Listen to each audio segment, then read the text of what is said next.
young Dolph brother need to speak with all the PRE artists so they could kind of collaborate and kind of figure out what the heck is going on. You know what I mean?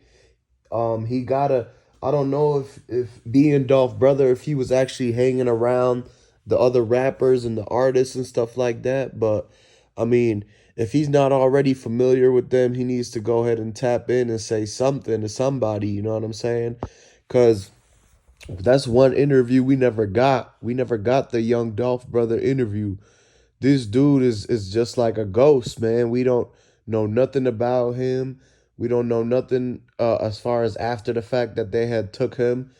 But we ain't heard anything, no case or nothing like that. So that means Dolph brother got cleared for this. He got cleared, so he's not. You would have seen him on the news. You would have seen him have a court appearance and stuff like that, right? But so that's why them other dudes got the attempted charges was because they did the attempt on Dolph brother because he was there too, and I don't think he never hit the white car. He never fired back at him because it's too dangerous.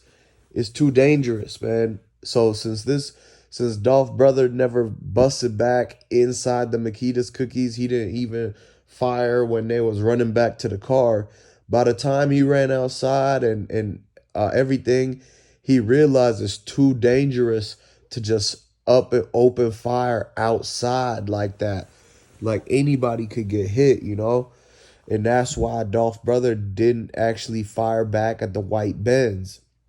But what we gotta know is what's his involvement in PRE? What's Dolph brother involvement? Because if he's not actually part of PRE, like the group, then he's just family, or he's really a family slash security guard. So if he's a security guard for shows and stuff, or is he just for Dolph in his own movement situations? Because, I mean, he's going to be the person that knows the whereabouts. At the end of the day, you can't deny that Dolph brother is somebody that's going to know all the whereabouts on where Dolph was and what time. So we still need those questions answered. And then we got to figure out, man, is he on good terms with Key Glock? Is he on good terms with Snoop Bands? And all the other PRE artists? Is he on good terms with Grove Hero? I never seen Dolph brother come up on a Grove Hero post or nothing like that, but we really need to hear from somebody like Grove Hero, Snoop Bands, or Key Glock, or a PRE artist, just so we get the peace of mind for them to say, hey, Dolph brother is a real one. He's good. He on our side. So we haven't heard that yet from anybody though. And so that's like them saying that, hey, Dolph brother on our side, he a good guy, this and that. Like that's not gonna hurt the situation or anything like that. If anything, that's just gonna reassure us that that is Dolph brother and that he was trying to help and whatnot, right? But it don't do nothing for us if we don't hear nothing about it. I mean, they don't got no statement from this guy. They got statement from Raven and they got statements from Maurice and stuff. Even though both of them claim they were never there, but they give official statements, right? But we never get the statement from Dolph brother, the security guard dude with the Drake and the long dreads. And I don't know if it's because he got the PRE lawyers and he really listened to him and didn't speak, didn't do no interviews or nothing. And last we heard was some speculation on whether he bailed out for a mil or anything, right? Like probably 10% of all that, anyways.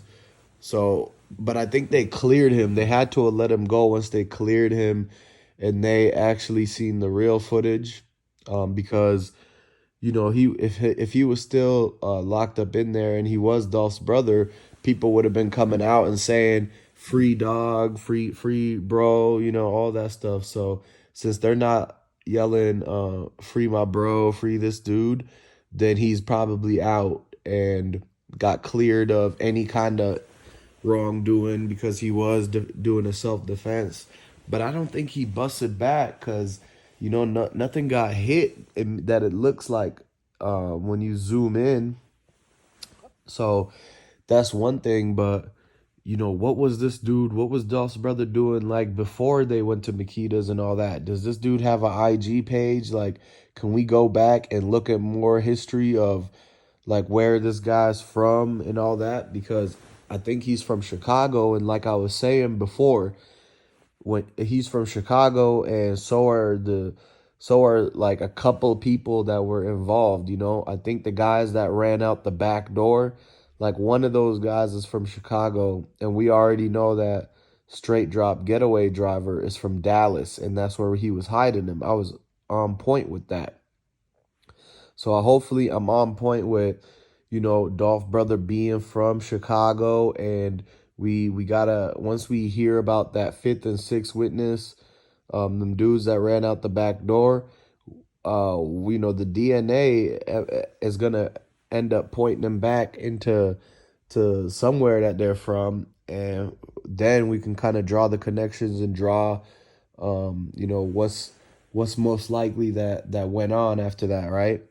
So until then, they're being real. Like they got the dudes in the front in the white bands. I guess they got them quick, and they got the driver, get one of the getaway drivers quick. But it's still up in the air. Like, you know, okay, so who was the one really doing the driving? Like they charged the guys with the attempted and with all that, right? But they who's the getaway driver? Like they haven't officially said, and Straight Drop did this, Cornelius Smith did this, and this person drove. Like they haven't said that. The only thing that they said that about was about what is his name? Shondale Bartlett. So that guy, he was driving when they got him at that truck stop going to Indiana. But before that, he was hiding straight drop in Dallas because there's a whole lot of CMG connections in Dallas. And not just CMG, but just it's a lot of ops in Dallas that would hide somebody that would beef with Dolph or beef with PRE. Because remember, Black Youngster goes down there and does diss song shows for a reason, because that's Dallas is the only place he feel like he could get away with it. It's because there's so many ops there. It's like when people get kicked out of Memphis because they're no longer wanted there, they go to Dallas and they run up a mess there. But basically, though, when they got picked up in Indiana is the only time you heard about who was actually driving what, and Straight Drop was in the passenger and all that stuff, right? But now it's like they're not talking about the Tahoe, they're not talking about the driver of that Tahoe, and they're not talking about how the bands pulled off so easily quick once they got in. It's because of somebody already driving. Like once they release that video, y'all are going to be able to see that when the dudes hop back in the Benz already starts moving while they're closing the door.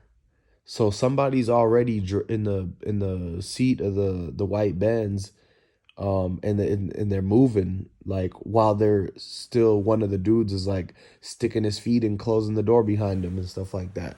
So that's just exactly how we know that there is um more than two people in that white bands, and the person that you haven't seen in the pictures is because he was in the driver's seat the whole time and never got out the car.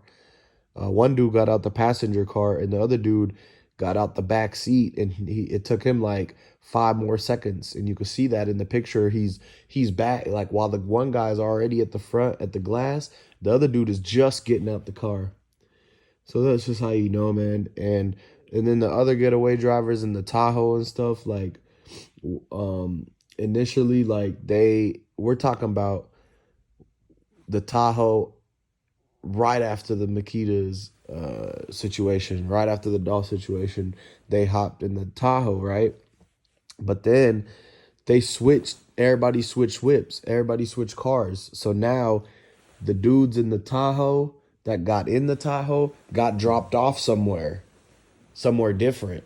And then the Shondale dude picked up Straight Drop in the Tahoe after Straight Drop and the other guys dropped off the white bands at that trap house they did the music video at.